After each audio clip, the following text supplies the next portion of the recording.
فبأي آلاء ربكما تكذبان. Kita bacakan hadis 1051. Wa an Abi Hurairah radhiyallahu anhu 'anil Nabi sallallahu alaihi wasallam qala idza da'a ar-rajulu imra'atahu ila firashihi fa'abad an taji'a fabata ghadbana la'anatha al-mala'ikatu hatta tusbih.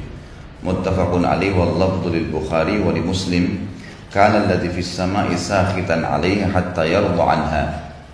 Sebelum saya baca terjemahan hadis ini menjelaskan sebenarnya tentang adab bagaimana suami istri berhubungan biologis. Dan ini termasuk berhubungan dengan hadis 1050 yang lalu.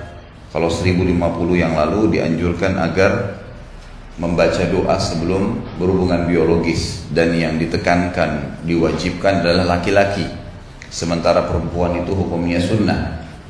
Jadi memang laki-laki harus memperhatikan agar jangan sampai dia tidak membaca doa. Boleh jauh sebelum berhubungan biologis ataupun pada saat akan berhubungan biologis, dan itu manfaatnya besar karena kalau dia membacanya tidak ada syaitan yang partisipasi dalam biologis tersebut. Dan yang kedua, kalaupun lahir hamil istrinya nanti, anaknya tidak akan diganggu oleh syaitan.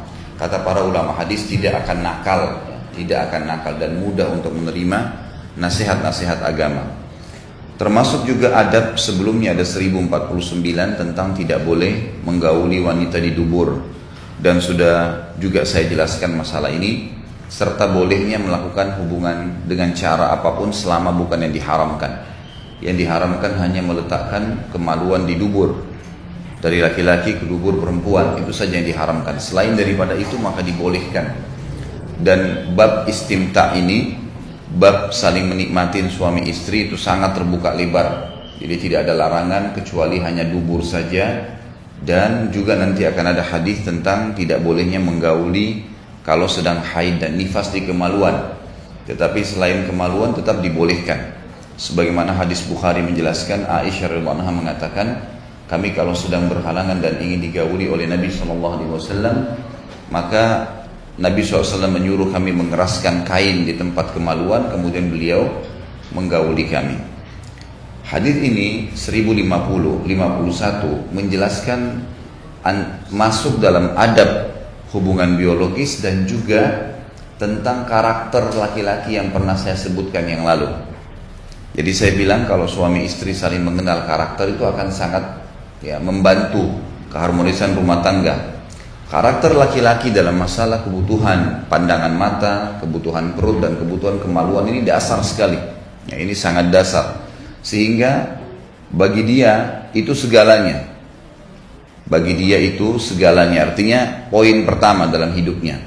Mungkin kalau karakter wanita adalah kalau diajak ngobrol, diajak keluar, diberikan kebutuhan, itu mungkin hal yang sangat dasar, gitu kan.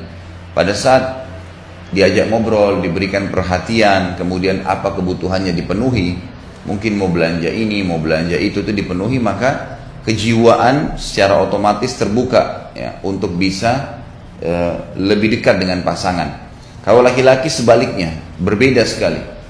Laki-laki itu dia tidak membutuhkan ekstra perhatian, karena lebih dalam perhatian ini akan membuat dia tidak menerimanya. Saya sudah kasih contoh itu hari, seringnya ditelepon, seringnya ditanya kamu kemana, dan seterusnya. Itu bagi laki-laki mengganggu, bagi dia itu dianggap mengganggu sekali. Makanya dia tidak nyaman. Dia lebih nyaman kalau suami ibu misalnya lagi keluar, ibu cuma tanya, nanti kalau pulang jam berapa dan mau makan apa. Itu jauh lebih tepat bagi dia dibandingkan hal-hal yang sebentar telepon 2 kali, 3 kali telepon terus, gitu kan. Itu bagi dia tidak nyaman, mengganggu. Tapi kalau bagi perempuan, makin sering ditelepon sama suaminya makin nyaman saja. Ini secara umum. Jangan tarik ke masalah pribadi. Ingat, hadis-hadis ke depan ini agak peka. Jadi jangan pakai perasaan dan jangan bayangkan dirinya ibu, ya. Kita bicara masalah hukum. Nah, dari awal saya sudah bahasakan. Jadi laki-laki secara karakter memang dia sulit untuk disentuh dari masalah-masalah yang biasa tersentuh wanita. Perempuan secara umum kalau perhatian, dipenuhi kebutuhan apa yang dia mau beli dan seterusnya, itu adalah hal-hal dasar. Kalau laki-laki berbeda. Kebutuhan dasar dia, apa yang dia lihat dengan matanya, apa yang masuk ke perutnya, dan apa yang dibutuhkan oleh biologisnya. Jadi kemaluannya. Dan dari tiga ini, yang paling mendasar lagi adalah masalah biologisnya. Makanya kita akan temukan hadis-hadis Nabi, yang termasuk hadis yang akan kita baca nanti ini, secara zahirnya, kelihatannya, seakan-akan menekan wanita. Seakan-akan begitu ya. Padahal sebenarnya bukan itu maksudnya. Kata ulama hadis, justru ini bentuk kasih sayang Allah kepada wanita agar dia bisa mendapatkan ya suaminya apa yang selama ini dia inginkan. Maksudnya dari suami ini kedekatan, cintanya, perhatiannya itu akan datang justru karena biologisnya terpenuhi. Ini poin dasar yang disebutkan atau yang diambil nanti dari hadis 1051. Saya bacakan terjemahannya, dan ini ilmu, jangan dibawa ke perasaan.